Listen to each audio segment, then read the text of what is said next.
How to deactivate your Snapchat account temporarily. Hello everyone. In this video, I will show you how to deactivate your Snapchat account temporarily.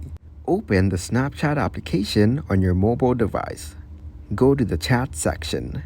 Next, tap on your profile icon at the top left corner of the screen. Look for the settings icon, usually a gear or cog, and tap on it. Scroll down until you find the delete account option and tap on it.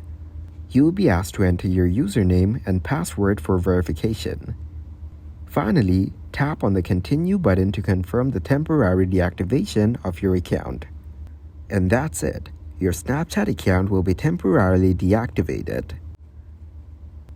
Thank you guys for watching this video. Hope you got some value. Make sure to like the video and subscribe to the channel to get notified of new videos.